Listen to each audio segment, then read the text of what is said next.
I'm Sherry Button, and I live in Langley, BC. I'm Aiden Button. I live here in Blaine. Aiden and Sherry live on either side of the American-Canadian border. Before the COVID-19 pandemic, they would frequently cross the border to visit. Since border crossings are not allowed by car or foot, they now meet in Peace Arch Park. The park is located partly in Blaine, Washington, and partly in Surrey, BC, along the border.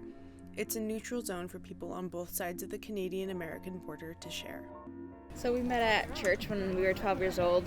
They went to church where I'm from in Langley, BC, and then we just kind of became friends from there. Had the same mutual friends, and then we kind of grew closer as the time went, and then we started dating. My name is Kyle Kaltenbach. And I'm Colton Redfeld. We met our first quarter of college here at Western back in 2017. I remember when I first saw him, I was like, ooh, I don't like this guy. I thought I was mean, but turns out I'm nice. I matched with you on Tinder, and I think almost immediately I just asked you to go out. I would consider this interaction my one success from Tinder. My singular success. It was probably beginning part of March when we matched, and it was right when the pandemic started being taken a little bit more seriously. I think that we went on one of the very last sort of coffee dates, dinner dates, that kind of thing before everything shut down the first time. And then the next morning you rolled over and informed me that Janesley had called for all restaurants and bars to be shut down. Along with the weird time warpiness of the pandemic, I feel like we've only been together for I feel like we haven't been together for that long, and I also feel like we've been together for years. So I was going to school in Oregon all last year, and I came up for my birthday. Kind of surprised her a couple days before my birthday with all our family there and proposed to her at my parents' house. And a couple weeks ago, we actually got legally married here in the park. So we had to actually switch visa processes, which is why we decided to get legally married. We had to switch to the spousal visa. And so we contacted one of our friends from church if he could just do a legal ceremony for us, just right there by the willow tree. So we had just our families, parents, and just immediate relatives. And we had a little ceremony with some burgers afterwards, and just kind of had some fun with it. We had kind of had an idea that we were going to get married at some point, but we were thinking back in March, we were thinking a year out, And we went on this trip to Whidbey Island. There was this nice beach that we had first went on a date on way back in the day. I had no clue. He was just we have to go to the beach. I'm like, what? He really wants to go to the beach? Okay. I had no idea that he had it planned at all. Yeah, and so we went there and made a little driftwood hut and popped the question. He brought up moving in together 3 months in, and I was like, oh, absolutely not. No. We spent probably the first 3 months of our relationship together almost 24/7, except for when I had work. And so I think that accelerated our relationship really quickly. I was staying at his house for probably weeks at a time, and so I think he got to see my truest self really fast. And for better or for worse. Before all this, I would never have even thought I would move in with somebody after a year, let alone 5 months. Oh, yeah, we'd been living together for about 6 months before everything locked down. That was one big change, is that we went from being together a couple hours of the day minus when we're sleeping to we're together all day, every day. I was kind of waiting to propose until I for sure knew that I could ride with this guy forever.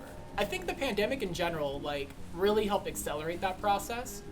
When we were forced to live right next to each other and be on top of each other for a month, really showed me. I was okay, we can work together. We can make this work. Before all of this, it definitely didn't feel like we lived in different countries at all. So it kind of really made that a reality afterwards. Crossing the border was almost a daily thing for us. In order to see each other now, she has to fly to Vancouver or drive to Vancouver and fly down to Seattle where I pick her up.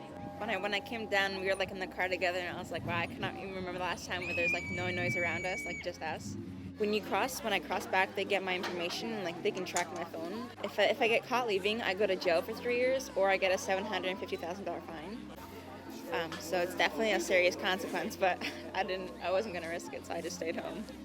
We still haven't made up our mind what we're gonna commit to yet, wedding wise. We have as we were making our wedding list initially of who we wanted, we definitely have 2 lists. We have one list, I think it's about 130. Yeah. That's our if COVID isn't a thing list, but then we also have a list of 25.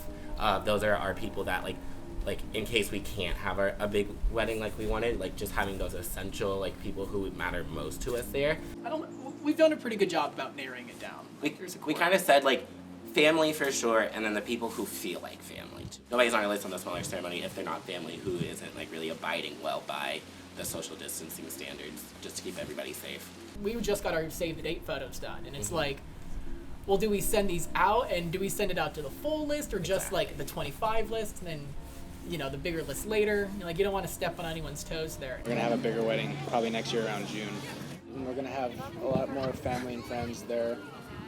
We're shooting for an outdoor wedding, kind of locally in Blaine, but it's gonna be much more real, I think, for both of us. I feel oddly nostalgic for like that time during lockdown, because like that was the time like where we like really fell in love with each other and like got to spend time in like a really beautiful house and like make a lot of art and really do whatever we wanted. We Make a lot of bread. and made a lot of food together, went out and did a lot of like outdoorsy things, went a lot of walks, skated a lot, and just did kind of whatever. We also like make a lot of art together.